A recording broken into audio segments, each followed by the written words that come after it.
Good morning, guys. Bit more 3D printing. Noise in the background. My neighbour's having his conservatory replaced, so they're cutting the old one down at the moment. Anyway, back to the object in hand. Did a rubber band powered car a few days back where I used torsion instead of tension. I had a spike down through the middle of this. This is what my 3D filament comes on, this wheel. Anyway, I had a spike down through the middle of it, rubber bands either side of it, and when you turned this, it actually twisted the rubber bands so they were in torsion, twisted, instead of stretching them, and then use that to drive the car forwards. And I thought, after I'd done it, I really ought to do one with the rubber band in tension to show the difference. So I've been printing some bits to go in the gap so we can put a barbecue skewer through the middle. One thing I did find was this has got different sized holes on either side. So I made these hubs with a taper on them, so I can just about drive it into that side where it's narrower, and it fits in easily in that side. In fact, it fits in a bit easier than intended. Oh, that's all right. So I should be able to put bamboo cane, barbecue skewer through the middle.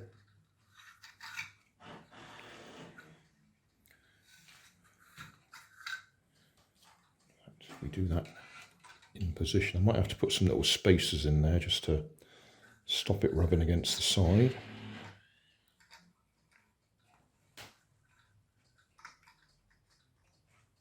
Let's see what I'm doing. There we go. Right, so that will hold the back wheel in place, and then we just have a rubber band coming from here round there. Now, because this is much larger in the middle there than usual, normally I wrap the rubber band straight round the axle, but we'll be wrapping it round there.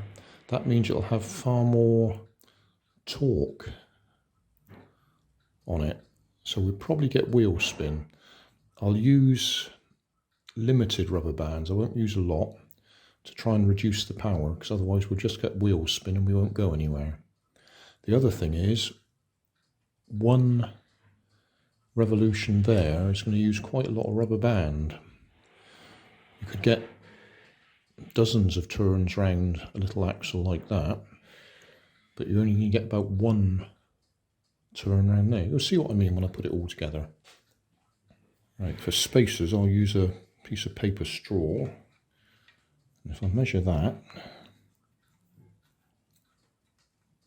go in just a little bit so we've got a bit of clearance. And then cut that in half.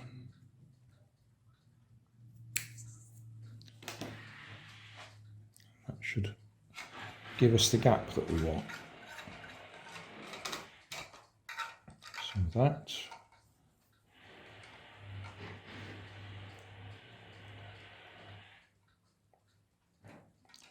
And drinking straw. And that.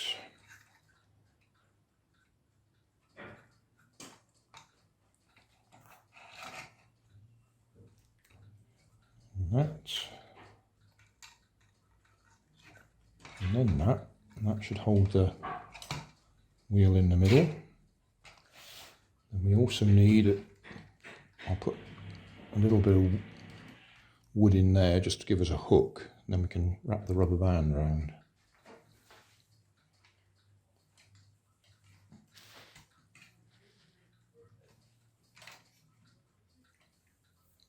Right, rubber bands.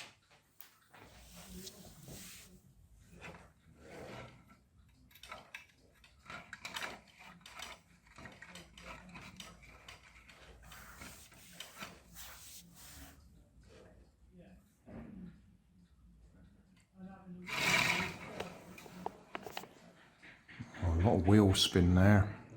That's what I was saying, far too much torque. It'll still do the distance, but it'd be handy if we could stop the wheel spin. Right, let's try and increase the grip. I'm going to see if I can stretch these gloves over the outside like rubber tyres.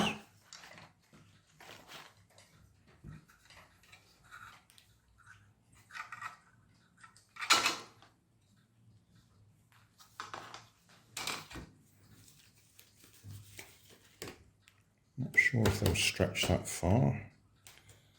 One way to find out.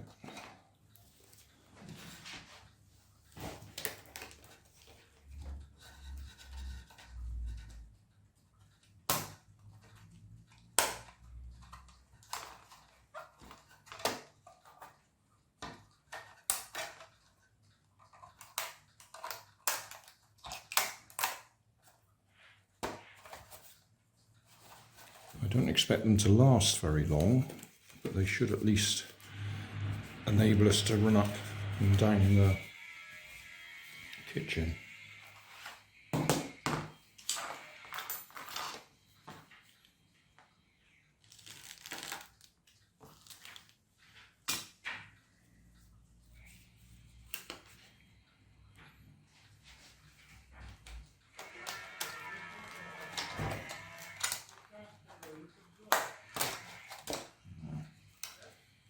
Might be a problem. Well, I don't expect this to last long, but I'm cutting a strip from further up the glove where it's a little bit more stretchy.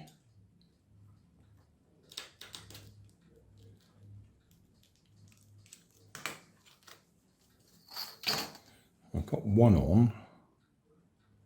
I expect it will tear as soon as we put it on the ground.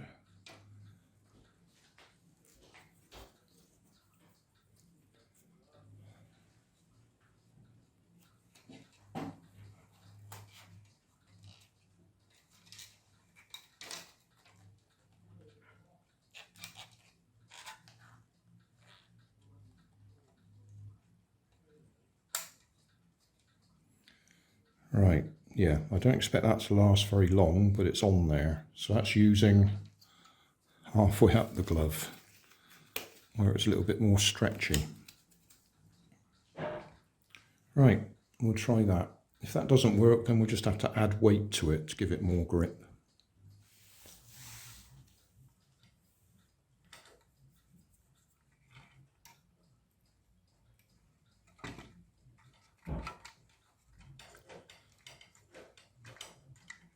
I'm only giving it one turn.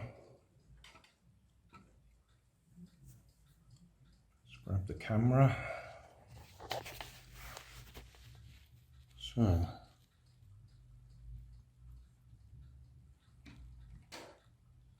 and point it left a little bit.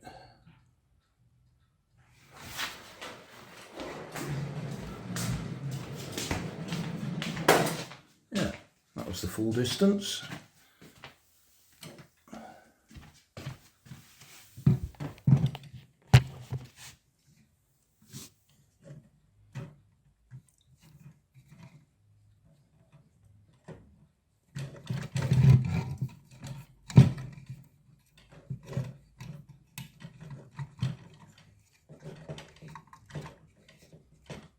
Just one turn.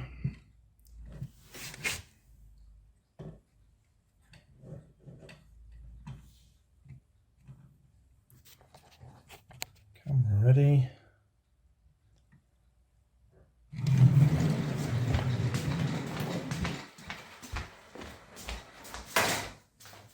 Success.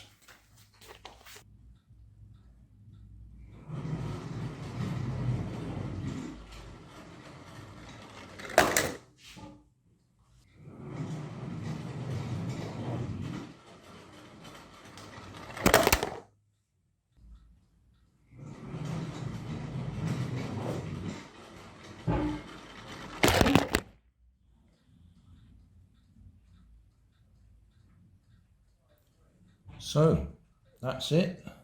It works.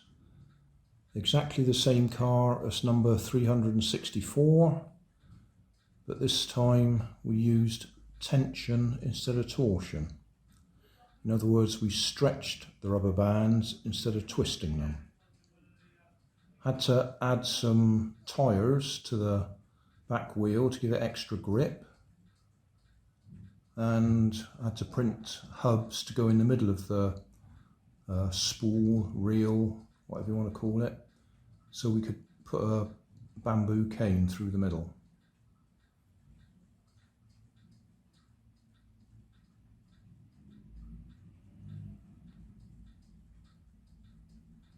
That'll do.